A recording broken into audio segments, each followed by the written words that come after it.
ወቤሎ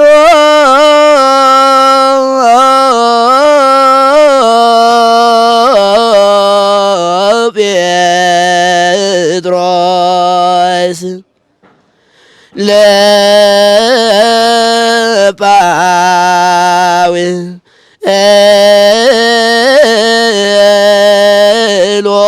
ለጳውሎስ ጥባኬ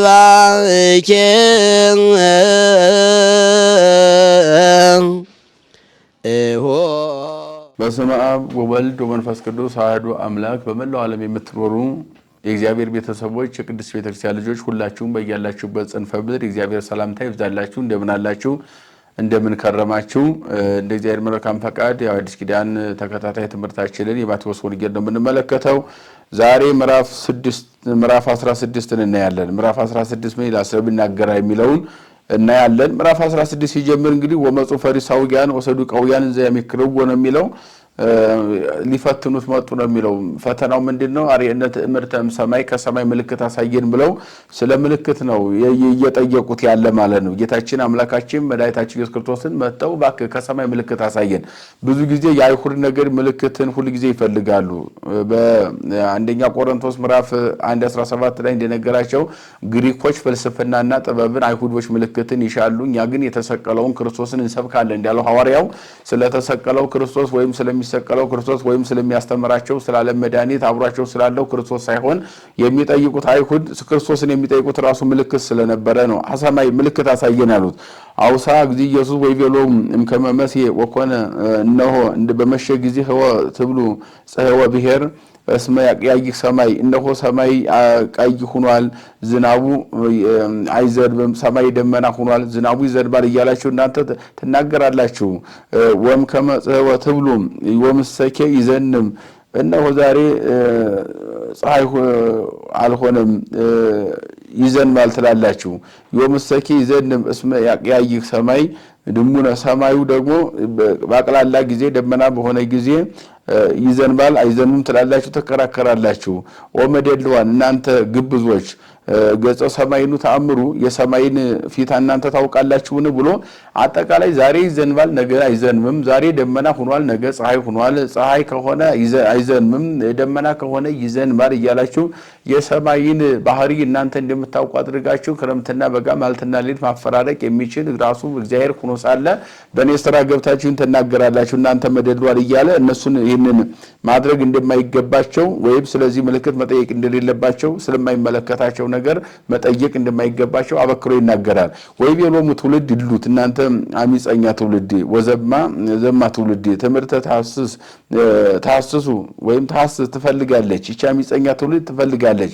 ወትምህርት ሰይጡ ሀባ ዘንበለ ትምህርተ ዮናስ ነብይ ከዮናስ ነብይ ወዲህ ምልክት አይሰጥም ብሎ በዮናስ ዘመን ከሰማይ የወረደው እሳት የነነዌን ዛፎችና አረስተ አድባራትን ለብልቦ ወደ ሰማይ ተመልሶ በጸሎትና በጾም እንደተመለሰ ይታወቃል። ከዚያ ወዲህ ምልክት ለእናንተ አያስፈልጋችሁ። በምልክት ብታምኑ ኑሮ በዮናስ ዘመን የተደረገው አለ፣ ከዚያ ውጪ ምልክት አይሰጣቸውም ብሎ ወአደጎም ሆረሂን ብሎ ትቷቸው ሄደ ነው የሚለው። መልሳቸውን ሰጥቷቸው ከዚያ ቀጥሎ ጌታችን አምላካችን መድኃኒታችን ክርስቶስ አሁንም በዚህ ምዕራፍ ላይ ከፈሪሳውያን እርሾ መጠበቅ እንደሚያስፈልግ ይናገራል። ወበጽሖሙ አርዳኢሆሙ አይሎተ ረሶ ሲያህብ ወደዚያ ወደ ባህሩ ከተራመዱ በኋላ ወይም ከተጓዙ በኋላ ምግብ ረስተው ነበር። ወይቤሎሙ ኢየሱስ ኡቁ ወታቀቡ እምሆሙ ለፈሪሳውያን ወሰዱቃውያን ከሰዱቃውያንና ከፈሪሳውያን እርሾ ተጠበቁ ብሎ ተናገራቸው። ወሐለዩ በበይናቲሆሙ ዘይብሉ እመሁ እንጋ ህብስተ ኢነሳይነ ይቤለና እኛ እንጀራ ረስተን በመንጣታችን ነው ይህንን የሚነግረን ብለው እነሱ ከፈሪሳውያንና ከሰዱቃውያን እርሾ ተጠበቁ ሲላቸው እነሱ እያሰቡት ያለ እንጀራ ረስተን ስለመጣን እንጀራ የሚጋገርበት እርሾ ስለዚያ ነው እያሰቡ የነበረው። ይሄን አስበው ነበር። ዋይመሮሙ ኢየሱስ ወይቤሎሙ ምን ተተየሉ በበናይቲክሙ እሱም ነው ህጹጻን ሃይማኖት የጎደላችሁ እናንተ በልባችሁ ምንድነው የምታስቡት ብሎ ይህንን ሲያስቡ እሱ ልባቸውን ስለሚያውቅ እንኳን ያሰቡትን ያላሰቡትን የሚያውቅ አምላክ ስለሆነ እንኳን የፈጠራቸውን ገና ሳይፈጥራቸው የሚያውቃቸው ስለሆነ ለምን እንደዚህ ታስባላችሁ ብሎ እንደገሰጻቸው አዲኑ ትሌቡ ወይትዘከሩ አታስቡ ምን አታስተውሉ ምን ዘአመሐመ ሰበስት ለ50 ምዕት በሲ ለ5000 ህዝብ በ5 እንጀራና በ2 ዓሣ ያንን ሁሉ አጥግበን እንደመገብን ያንን ትረሳላችሁም 12ስ ቅርጫት እንዲያነሳችሁ ያንን ትረሳላችሁን እንደገና በ7 እንጀራና ትንሽ ዓሣ ደግሞ ብዙ ህዝብ እንዲያበላው እንደመገቡ ያንንስ ትረሳላችሁ ብሎ አጠቃላይ ስለ ምግብ ማሰብ እንደሌለባቸው እየነገራቸው ያለው ከፈሪሳውያን ርሾ ሲል እንጀራ የሚጋግሩበት ርሾ ሳይሆን ከትምርታቸው ከክፋታቸው ከተንኮላቸው ከዚህ ከክፉ ስራታቸው ከእግዚአብሔር ውጪ የሆነ ስራ ሰርተው ያንን ሰውን የሚያሸክሙ መሆናቸው ከእንዲህ አይነት ትምርት መጠበቅ እንዳለባቸው አበክሮ ይነግራቸዋል ማለት ነው። ከዚህ ቀጥሎ በሶስተኛ ደረጃ ያለውን አንቀጽ ወይም ክፍል ስንመለከተው ወበጽሖ ጊዜ ኢየሱስ ብሔረ ቂሳርያ ዘፊልጶስ ወደ ፊልጶስ ሀገር ወደ ፊልጶስ ወደ ተወለደበት ወደ ቂሳርያ ማለትም ቂሳርያ ማለት ፍልስጤም ማለት ነው። ወደዚያ ጌታችን አምላካችን መድኃኒታችን በወረደ ጊዜ ወይም በደረሰ ጊዜ ወይ ቤሎሙ መነ ይብለን ይሰሉ ወደ ጓለመው በሀገረ ቂሳርያ እኔን ሰውን ማን ይሉኛል ብሎ እንደጠየቃቸው ይነግራል። ከዚያ መካከል መንፈቆሙ ይቤሉ ከሙሴ ግማሹ ሙሴ ይላል መንፈቆሙ ይቤሉ ኤልያስ ሌላውም ኤልያስ ይሉሃል ማለትም ሙሴ ሲሉ ሰማይ መና ወረደ በጸሎቱ ከጥንጫላ ያፈለቀ ደመና ይጋረደ 40 ዘመን ህዝቡን የመራ ሙሴ ብለውታል። ኤልያስ ነው ሲሉ ደግሞ ኤልያስ በመድር ሆኖ ሰማይን የዘጋ በሰማሪያ ምድር ላይ 3 ዓመት ከ6 ወር ዝናብን ያቆመ ምድር እንዲያታበቅል ሰማይ እንዲያዘንብ ያደረገ ይሄንን ክረምት ያቋረጠ ያ ብርቱ ነብይ ሳይሆን አይቀርም። ሳታ ሰማይ አዝሞ ጥላት ያቃጠለ ጣዖታትን ያቃጠለ እሱ ሳይሆን አይቀርም ይሉሃል። መንፈቆም ይበልኮ ኤርሚያስ ሌሎችም ኤርሚያስ ይሉሃል። 70 ዘመን እያለቀሰ ህዝቡን በባቢሎን ሀገር የመራ አልቃሻው ነብይ በመባል የሚታወቅ እሱ ሳይሆን አይቀርም ይሉሃል ብለው በዝርዝር ነግረውታል። ከዚያ በኋላ አንተ ሙሳ በእነ ትብሉኒ እኔ እናንተ ማን ትሉኛላችሁ ወደ እነሱ ሲጠይቅ አንተ ውእቱ ክርስቶስ ወልደ እግዚአብሔር ሕያው ብሎ ቅዱስ ጴጥሮስ የዘመን ጥያቄ የነበረ ሃይማኖትን መሰረተ ሃይማኖትን ቅዱስ ጴጥሮስ መመስከሩን ይገልጻል። የሕያው የእግዚአብሔር ልጅ ክርስቶስ ብሎታል። የሕያው የእግዚአብሔር ልጅ ማለት ቅድመ ዓለም ያለ እናት ከአብ የተወለድክ የአብ የባህሪ ልጅ ክርስቶስ ማለት ድህረ ዓለም ያለ አባት ከመቤታችን ከድንግል ማርያም የተወለድክ የድንግል ማርያም ልጅ ወልደ አብ ወልደ ማርያም በተዋህዶ ከበረ ብለን የምንመሰክርልህ አምላካችን ከሁለት ባህሪ አንድ ባህሪ ከሁለት አካል አንድ አካል ሆነህ በለበስከው ሥጋ ክርስቶስ ተብለህ የምትጠራ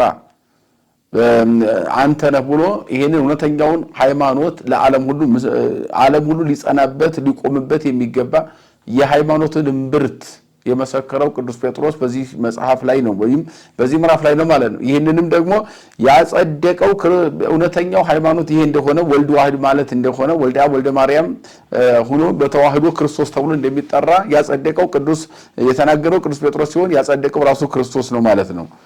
ብፁዕ አንተ ጴጥሮስ ወልደ ይሁዳ አንተ ይሆናል ጴጥሮስ ብፁዕ ነህ አኮዘ ከሰተ ለከዘ ሥጋ ወደ ማላቡ የሰማያዊ አባቴ መንፈስ ሰማያዊ ገልጾልሃል እንጂ የሥጋና ደም ጉዳይ አይደለም ብሎታል። ከዚያ ቀጠለና አንተ ኮክ ወዲ በዛቴ ኮክ አንጻ ለቤተ ክርስቲያኒ ዋና ቀጸ ሲወልኒ ይይልዋ አንተ መሰረት ነህ ወልድ ዋህድ የሚል መሰረትነትህ እሱ ነው። በዚህ ጸንተህ ትኖራለህ።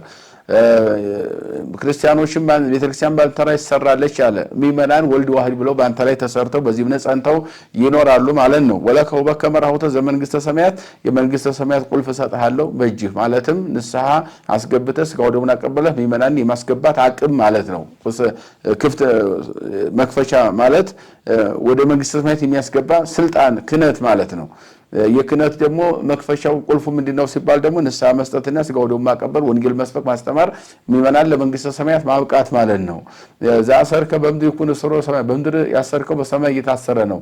ወዘፈታይከ በምድር ይኩን ፍትሐ በሰማያት በምድር የፈታው በሰማይ እየተፈታ ይሆናል ብሎ ይህንን በዝርዝር ለቅዱስ ጴጥሮስ መንገሩና ትምህርት ሃይማኖት የተመሰከረበት የተተነበተበት የተተረጎመበት የወንጌል ክፍል መሆኑን በዚህ መንገድ ይገልጻል ማለት ነው። ከዚያ ቀጥሎ ጌታችን አምላካችን መድኃኒታችን ኢየሱስ ክርስቶስ ደግሞ እንዴት እንደሚሞት እንዴት እንደሚታመም መከራ እንዴት እንደሚቀበል ለሐዋርያት ያስተማረው ትምህርት ነው። ወማሚያ ጊዜ ኢየሱስ አሐዘ ይንግሮሙ ይነግራቸው ዘንድ ያዘ ለአርዳይሁ ለተማሪዎቹ ይነግራቸው ዘንድ ያዘ ከመሐለው ይሁር ኢየሩሳሌም ብዙሃ ወደ ኢየሩሳሌም ብዙ ጊዜ ይሄድ ዘንድ እንዳለው ነገራቸውና አሁን አረግ ኢየሩሳሌም ወደ ኢየሩሳሌም እንወጣለን ወይዝቦ ለወልደ ጓለሚያው ወልደ ጓለሚያው ክርስቶስ እኔን ይይዙኛል ወይ ሰቅልዎ ይሰቅሉታል ይሰቅሉኛል ወይ ቀትልዎ ይገሉታል ይገሉኛል ወይ ቀብርዎ ይቀብሩታል ይቀብሩኛል ወትነሳ በሳልስት ዕለት በሶስተኛው ቀን እነሳለሁ ብሎ አጠቃላይ እስከ ትንሣኤው ድረስ ያለውን ጉዳይ በቀራንዮ የሚቀበለው ለሰው ልጆች የሚቀበለው መከራ በዝርዝር የነገረበት ሁኔታ ነው ማለት ነው። ግን ሞትን ድል አድርጎ እንደሚነሳ እርግጠኛ ሆኖ ለነሱ ሰብኮ እነሱም እርግጠኛ እንዲሆኑ በዚህ እንዲያምኑ አድርጎ መስበኩን በዝርዝር የሚነግረን የመጽሐፍ ቅዱስ ክፍል ነው ማለት ነው። የመከረን የገሰጸን ያስተማረን የሰራዊት ጌታ እግዚአብሔር አምላካችን ከፀሐዩ መውጫ እስከ ፀሐይ መግቢያ በፍጥረታት ሁሉ አንደበት ስሙ የተመሰገነ ይሁን። ይቆየ